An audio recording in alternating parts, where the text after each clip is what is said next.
Shalom. Shalom, shalom. Okay, just like last week, we are in the house, gathered in the living room. So I won't be doing my jumping around thing that I do sometimes when I preach. I won't be getting that excited. Well, I might get that excited. I won't be demonstrating it in quite the same way. Be a little less charismatic this week. But we're in Genesis 11, beginning in verse 1. Everyone on earth had the same language and the same words. Now I want to quantify that. Everyone means what percentage of people? 50%, 75%, 10%, 100%.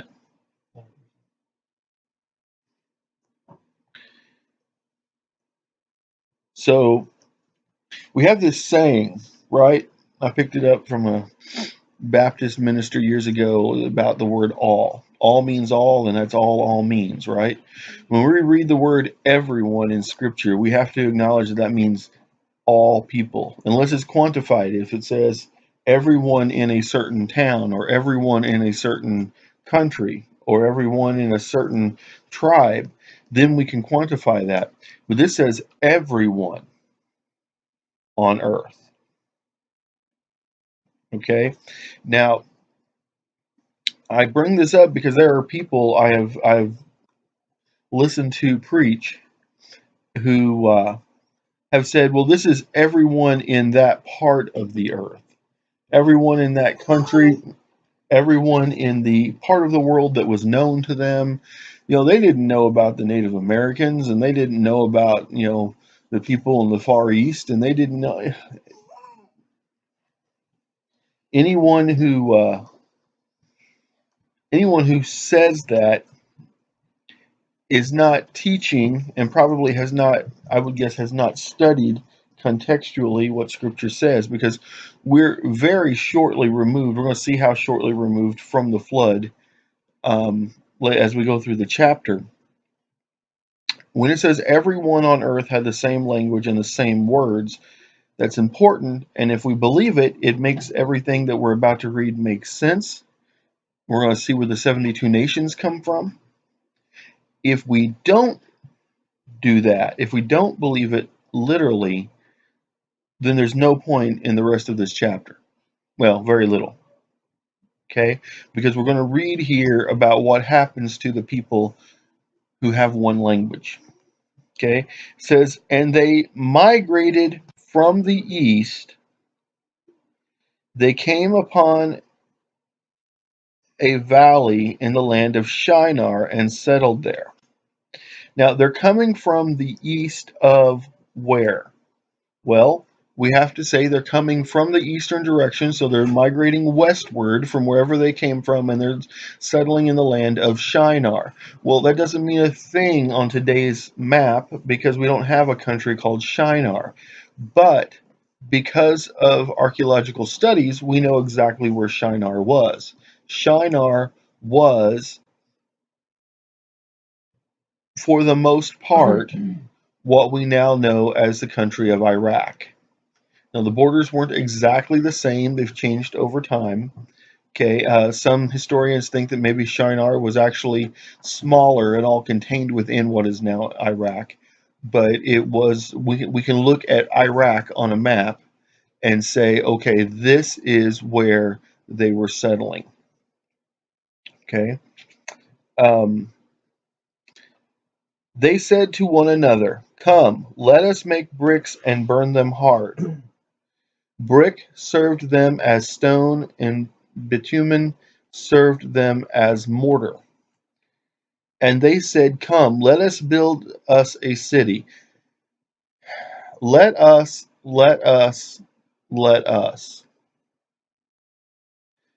Two things jump out at me there as I study this.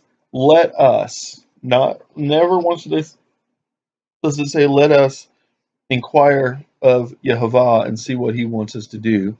Never once do they say, let us be humble before our Creator. They say, let us do this for us. Okay? So in the process here, they are echoing at the same time the words of Elohim.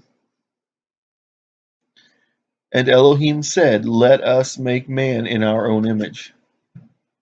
Okay? They were trying to be Elohim. They were trying to put themselves in his place and be greater than what mankind is supposed to be in this life. It says, and a tower with its top in the sky. Okay? Well, why is that significant? Well, didn't we just talk last week about how pagan sun worship grew out of this time period? This is the beginning of Baal worship. This is the beginning of what would become the later, many years later, would be called the cult of Sol Invictus. Okay, but they're saying, let us put build a tower with its top in the sky. They're saying we're going to put ourselves way up there above where man is supposed to be. It says to make a name for who? For ourselves. Not to make a name for our Creator. Okay, to make a name for ourselves. Else we shall be scattered all over the world.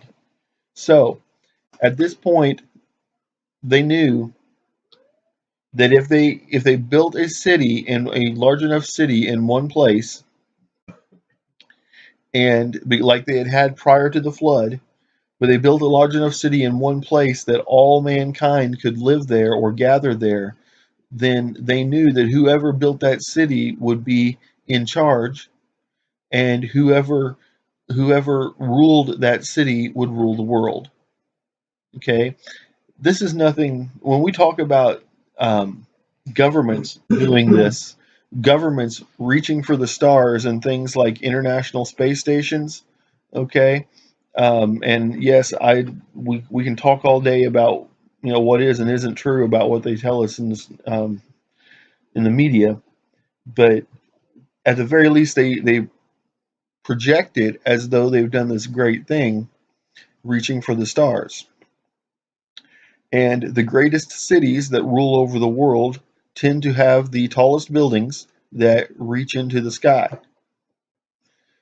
Okay, the most magnificent monuments to human beings tend to reach very high into the sky, at the very least to be very tall above the average man. They build them on hilltops and they build them tall and on top of that.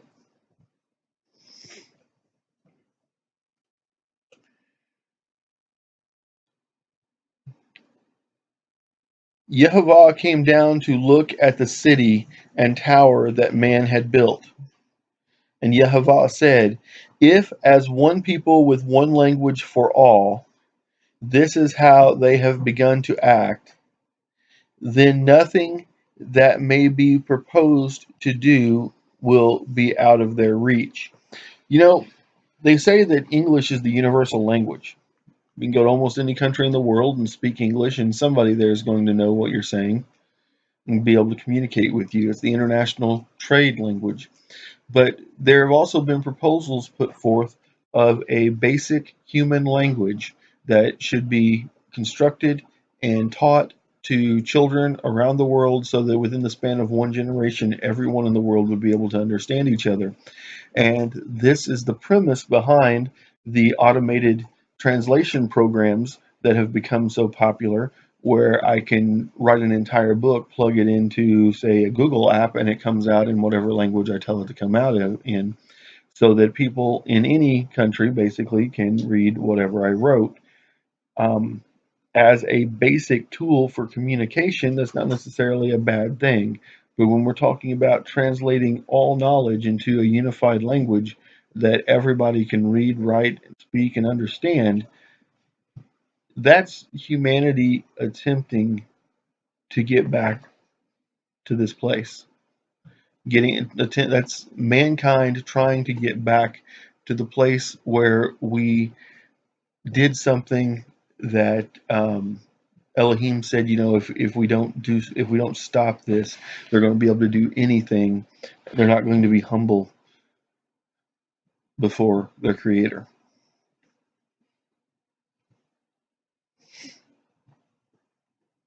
Let us then go down and confound their speech there, so that they shall not understand one another's speech.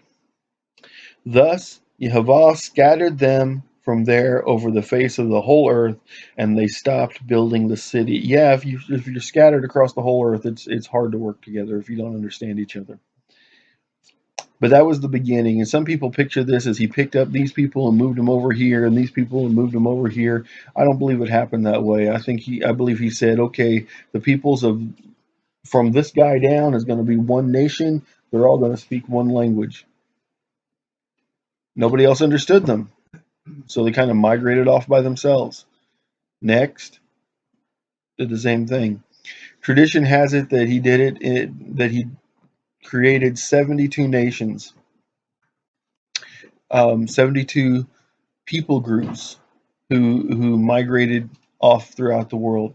And it's interesting if you sit down and you look at mother languages and you talk to language experts, linguists, they will tell you that there's anywhere from 70 to 73 or 74 distinct languages in the world, and they all have multiple dialects. Okay? Um, I believe that the reason we hit anywhere from 70 to 74 is that there's exactly 72, but people get complicated in how they count and decide is this a separate language or not. Okay? That is why it is called Babel, because there Yehovah confounded the speech of the whole earth, and from there Yehovah scattered them over the face of the whole earth. Okay, it says that's why that place is called Babel, which tells me, and a lot of people say, well, we call it Babel because, when somebody's babbling because we don't understand what they're saying because of what happened at Babel. This actually says that the term Babel for confused speech existed before that, but the place was called Babel from then on because, why? Because of what happened there. It was named that. This is the line of Shem. Now, we read about Shem's line last week, but this week we're going to go into a little more detail. And remember our rule: anytime Scripture repeats itself, what does that mean? It means we need to sit up and take a second look at it, right? If it only bore looking at once, it would only be given to us once. But his lineage is given to us twice, and there's several reasons, but we'll see them get fleshed out as we go through here. Shem was 100 years old when he begot Arpachshad 2 years after the flood. After the flood of Arpachshad, Shem lived 500 years and begot sons and daughters. So he lived to be 600 years old. Okay? Seems outrageous by today's standards, but we're going to see why here in a second. It says, when Arpachshad had lived 35 years, he begot Shelah. After the birth of Shelah, Arpachshad lived 403 years and begot sons and daughters. Well, he lived a lot shorter of a lifespan. In fact, if you do the math there, he didn't even outlive his father. Something's happening here. When Shelah had lived 30 years, he begot Eber. After the birth of Eber, Shelah lived 403 years and he begot sons and daughters. When Eber had lived 34 years, he begot Peleg. Remember Peleg last week? We talked about Peleg. His name basically means to separate or to divide, to break up. And it said that he was named that because in his time the earth was divided. And I told you people try to say, well, that's the continents dividing, and that doesn't make sense. And if you read the full context of Genesis, I told you we would see that it had to do with languages. Okay, so in his time is when Babel happened. Okay, does everybody get that? Okay. When Peleg had lived 30 years, he begot Reu. After the birth of Reu, Peleg lived 209 years and begot sons and daughters. Do you see how the ages are getting suddenly shorter and shorter? The death ages. Also, the ages of the firstborn.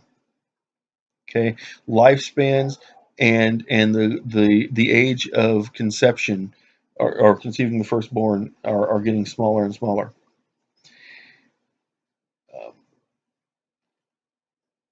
After birth, when Serug had lived 30 years, he begot Nahor. After the birth of Nahor, Serug lived 200 years and begot sons and daughters. When Nahor had lived 29 years, he begot Terah. After the birth of Terah, Nahor lived 119 years and begot sons and daughters. When Terah had lived 70 years, he begot Abram, Nahor, and Haran. Now, this is very important. When he was 70 years old, he begot Abram, Nahor, and Haran. Okay? Now, some people read this and say, wow, it's just like Shem, Ham, and Japheth. They must have been triplets. Okay? That's a possibility, but I want you to think about something here. Okay? Later, we're going to read about Abram and his half sister. They had the same father, different mothers. Okay? So this could just as easily be a case where the same man begot 3 different sons by different mothers. Okay, so we don't know for sure that these 3 were triplets. Could be, but not necessarily. Okay, he could have had multiple wives. We don't know what the situation was there. Now this is the line of Terah. Terah begot Abram, Nahor, and Haran begot Lot. Haran died in the lifetime of his father Terah in his native land, Ur of the Chaldeans. Okay. Abram and Nahor took to themselves wives, the name of Abram's wife being Sarai, and that of Nahor's wife Milcah, the daughter of Haran, the father of Milcah and Iscah. Okay, so that means that Nahor took his brother's daughter, his niece, as a wife. Did everybody catch that? Now, that seems bizarre to us, especially in light of the fact that later Torah tells us that we can't marry our niece. Okay? It also tells us we can't marry our cousins, our first cousins. We can't marry our sisters. We can't marry our aunts. Okay? But we know that prior to that commandment being put down in the Torah, it was happening all the time. Okay? We also have to remember the whole world was repopulated from 8 people. So there had to be some very close intermarrying, because if the 3 sons of Noah each had sons and daughters, who did those sons and daughters marry? They either married their siblings or their cousins. Okay? So this is, although it seems bizarre to us and taboo, and we would never do it today because we have the Torah commandment not to do it, at the time, it was what was necessary to repopulate the earth. It was the only way the human race got to keep going.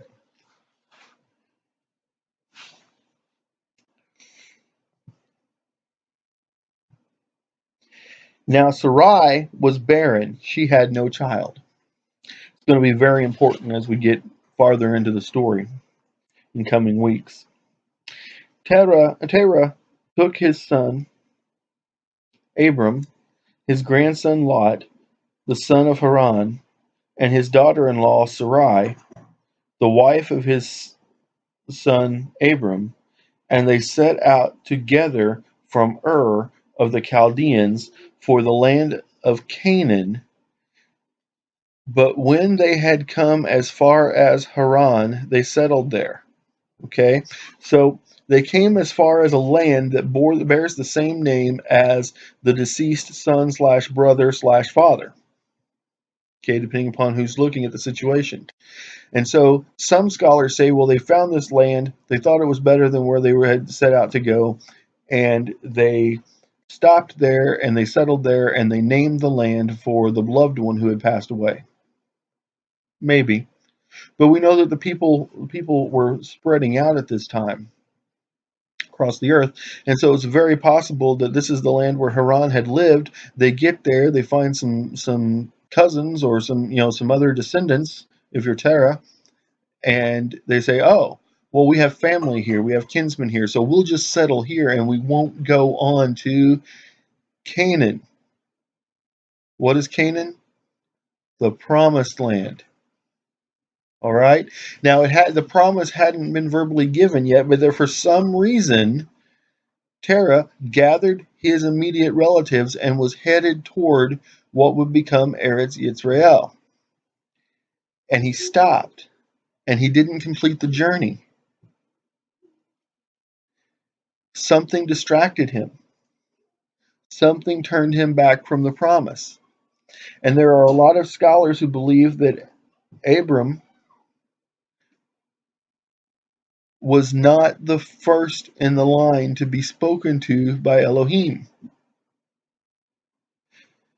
There are many, many Yehudim scholars who believe that Terah heard the call of Yehovah Elohim to come into the land of promise and did not complete the journey because he let himself be distracted. That should be a great caution to all of us, because we've all been called into the promise. Woe to us if we let ourselves be distracted and leave it to our children to make the journey.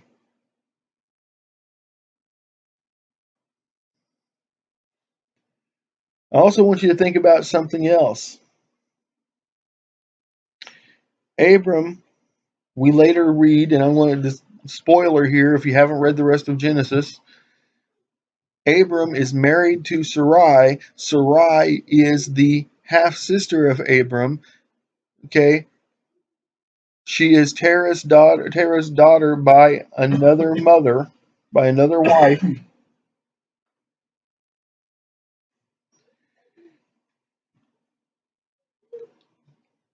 want you to think about this. It says here, although we find out later that she's his half-sister, it says here that she is Terah's, not his daughter, his daughter-in-law.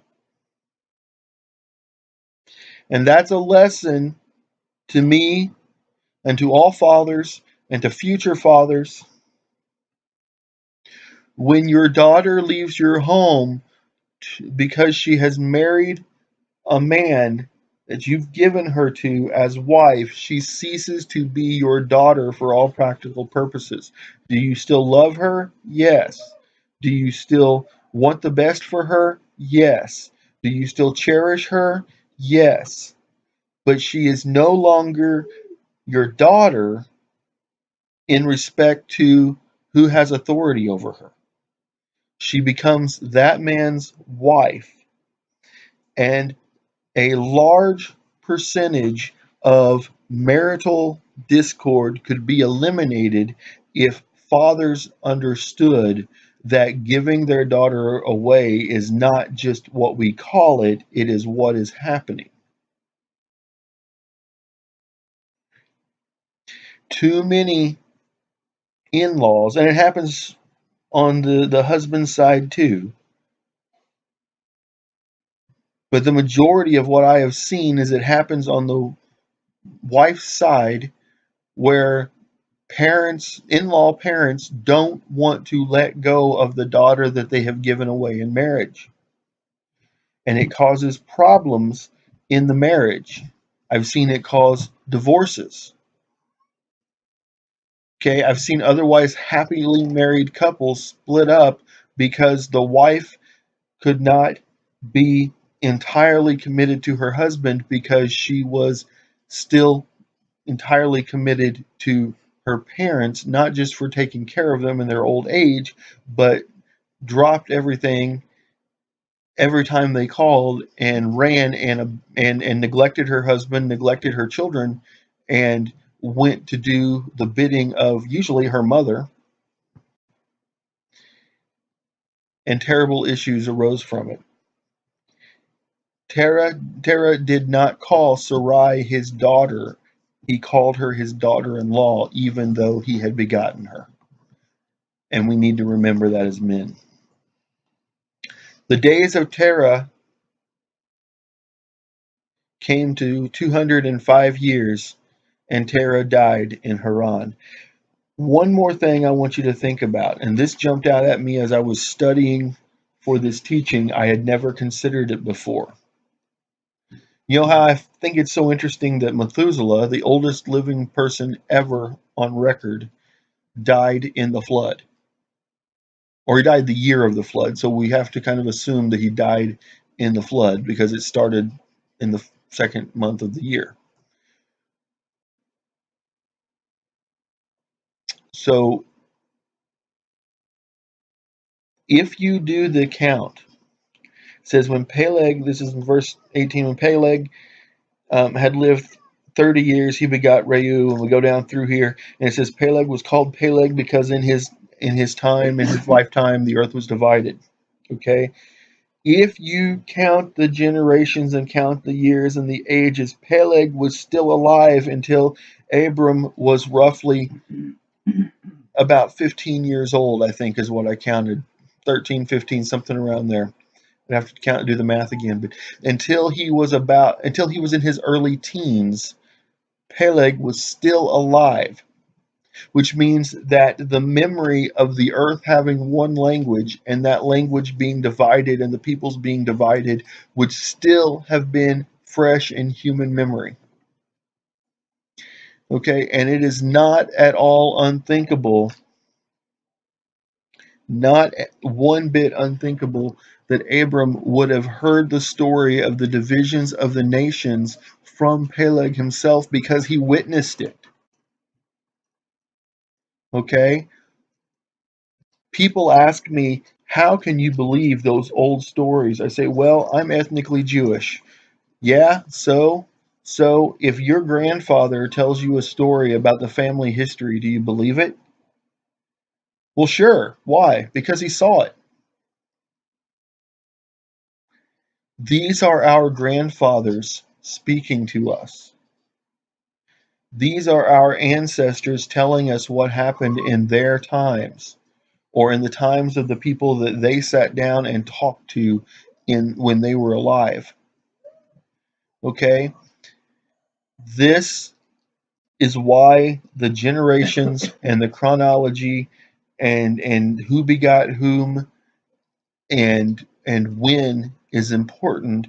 And I know sometimes you guys think I harp on it too much, but there's so much that we can glean from it if we will just study it. Do we have a midrash?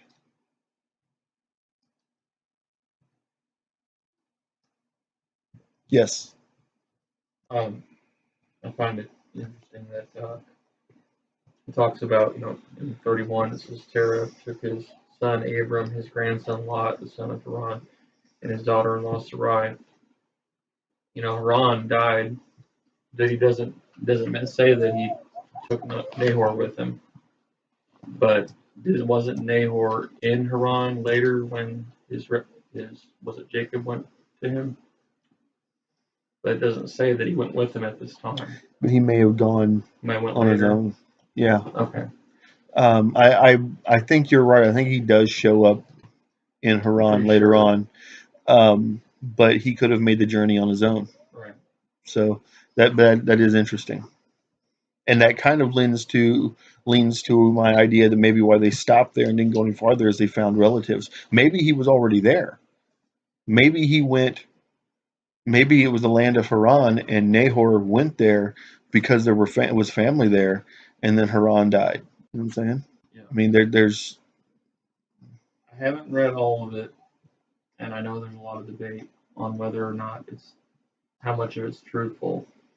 But what's called the Book of Jasher talks a lot about this part of history and goes into a lot of detail And it's funny that you said that maybe it was Haran, because from what I remember reading about it, that he actually left Ur of the Chaldeans and then came back and was actually, according to this book, was actually murdered by the king of Chaldea. Hmm. Was executed in kind of the same way that Daniel was tried to burn in a fire. Mhm. Well, they tried to burn him. That's how he died. I have never read the Book of Jasher.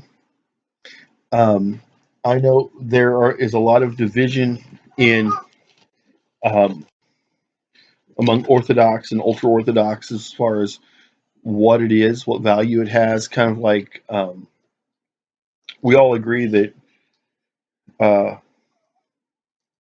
um, the First Maccabees is authentic, legitimate Jewish history, but some groups think that it's scriptural and some don't. And that I don't know of a group, I don't know of a sect that calls Jasher, considers Jasher to be scriptural, but there are several that consider it to be authentic history. Right. So I would not discourage you from studying it. Just remember that it's a history book written Right. down by men. It's not necessarily inspired. Do you think it's accurate history? I don't think that it's Having necessarily having never read it, I couldn't comment on that. I know it's on YouTube. I listened to about half of it, which they're reading through it. I don't have a copy of it, but it's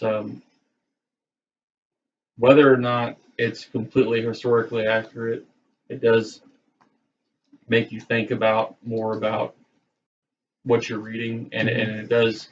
I think it probably is, because it adds a lot of detail that to the story that you don't think, okay, like example, it talks about like Terah taking them all to Haran, but in that book it talks about actually his worship and how it wasn't the true worship, and how Abram came to um, actually know the Creator. Mm-hmm. and I think was Noah actually alive at this time still? I think it even says in that book that he went to learn from Noah before he died.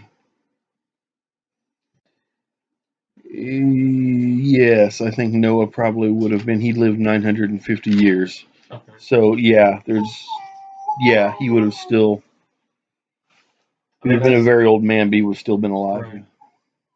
Because according to this, his Terah had gotten into, when I was it said that he had gotten into idol worship, like statues and everything, and Abraham wasn't, didn't believe in that, and he had to kind of figure it out on his own for a while. So, I think that's. Can I make one more comment on that? Okay. Yeah. I'm talking old school Hebraic tradition, like probably before there was the term Orthodox. You know what I'm saying? That long ago, or before it was applied to the sect. It was very commonly taught in several different sources that I'm talking like old Talmudic sources, that Elohim actually called out to the heart of every man, and Abram was the one who answered. Not so much that he looked around and said, "I'm going to pick that one." Right. But so Right. you say you had to figure it out on his own. It was more from that point of view. It's more like he was the one who cared enough to figure it out on I his think own. maybe he called to him. When I look at it, he called to him, but he was like, "What does this mean? How do I go about doing this?" Kind of thing, That's the other sales man asked. Oh, why did you say you thought that which I forget who it was. You thought that he couldn't have died before the flood, Methuselah. If he was the No, second I didn't one. say he. I didn't say he couldn't have. I said, seeing as to how he died in the year of the flood, and the flood started the second month of the year, Mhm. it's more than likely I mean, if the flood had started the last month of the year, it would be more than likely that he died before the Right. flood. Right. But with it having started at the very beginning of the year, Mhm. it's a higher percentage chance that he died because of the flood. And there was one more thing, and that's all I have. One thing I thought about too, it says in verse 26, when Terah lived 70 years, he begot Abram, Nahor, and Haran. Is it possible that he begot Abram in the very beginning of the year, and then at the end of the year he begot Nahor by the same woman, and then Haran was a different woman? I mean, that's That's theoretically possible, right? possible, Right. yeah. It just doesn't necessarily mean that. Yeah, I Because mean, it says when he was 70 years old. gestationally speaking, yeah, that could have happened. Or two of them could have been twins and the other one a single birth in the same year. Right. Okay, we don't know, was my point. Right. Okay, you had your hand up, Jacob.